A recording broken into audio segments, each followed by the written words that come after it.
Hello everyone, it's Terry from Danu's Irish Herb Garden. I've just been outside foraging for some herbs, spring tonic herbs. I'm in the middle of filming a course for Udemy, and it just occurred to me I might share this with everybody.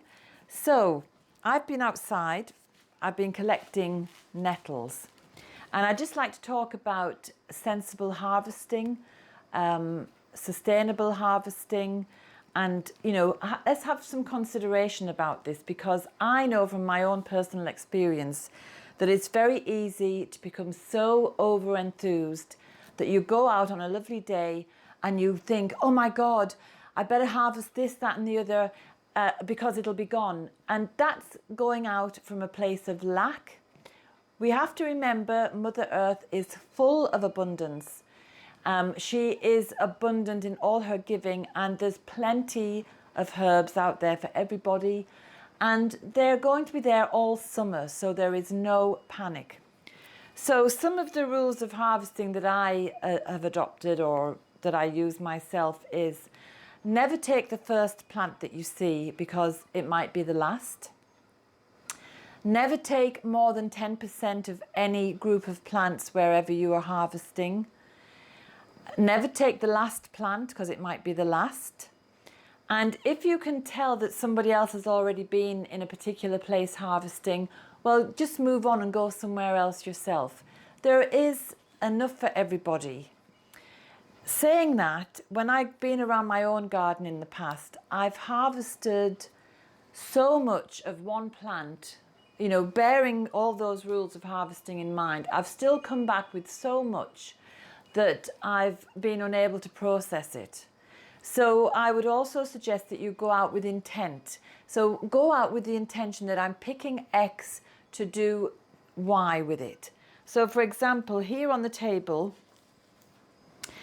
I have some dried dandelion that I picked a couple of days ago, and it's been drying here on a cooling tray. And today I've picked this dandelion, which is about the same amount. And when this dries, I will add it to this dried stuff and make a tea. But if I took all this or more in the one go, it wouldn't have been able to dry properly, because I may not have had enough space for it, or I may not have had the resources to dry it. I could put it in a basket, or I have this drying frame that my husband made from an old picture frame and some netting. So what I have on here is some lavender, which I can spread out to dry. These are just the lavender leaves I'm going to use later. I've got a little bit of sage, I've got some thyme, and I've got some rosemary. So there's not a lot of plant material there, but nevertheless it's taking up all of this drying frame. So this is why I'm saying go out with the intention of why you are harvesting. So I'm going out to harvest a few bits of plants to make a 4 thieves vinegar, or I'm going out to harvest to make some tea for the coming year. What I have here is some nettles that I just harvested this morning, and I'm going to dry these for tea as well. So actually this frame, I don't need these herbs because I'm using these fresh as I make my Udemy course. So I'm just showing you that for example. So I'm going to put my nettles on here. And these will dry, and when they're dry, I chop them up and make tea.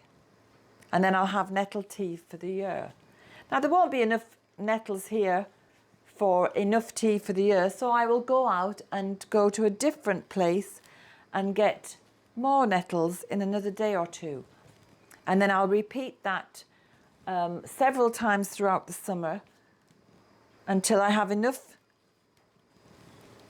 nettles dried to make tea for the autumn, winter, and up until this time next year. So you want them to be spread out so the air gets around them and they don't go mouldy, or that they dry properly and retain their colour. Another way you can dry herbs is to put them into paper bags and hang them up somewhere in the kitchen. So I have lots of paper bags. I use them year by year. You can see they're old and they've been used many, many times, as you can see from the creases in them. But again, there's no point throwing them away after one season of drying. So I just wanted to share that with you because I know lots of people are very enthusiastic and they rush out and they take so many plants, and then there's a panic because it's overwhelming what to do with it.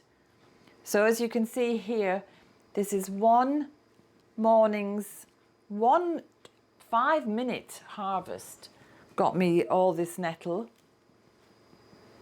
and I just want to spread it out on here.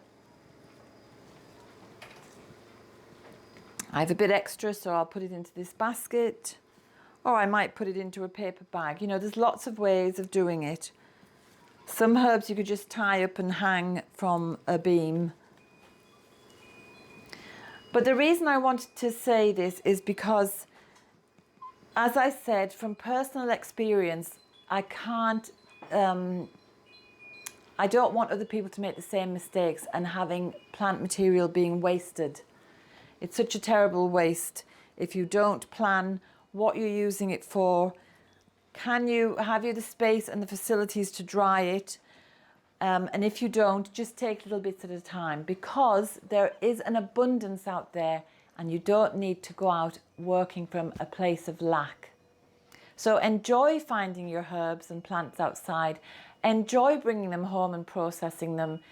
It's a wonderful experience and it's very empowering, but just bear in mind that there's no need to panic and go mad and maybe take so much that it doesn't come back the following year. So have a lovely time foraging and a lovely time harvesting, and enjoy all your wonderful herbal products that you get to make. So I'll let you know when the Udemy course is up and running if you're interested in it, and please subscribe. And I have a couple of books for sale which are really useful for this time of year because there's a lot of spring herbs in them, and the link is below. Thank you for watching. Bye.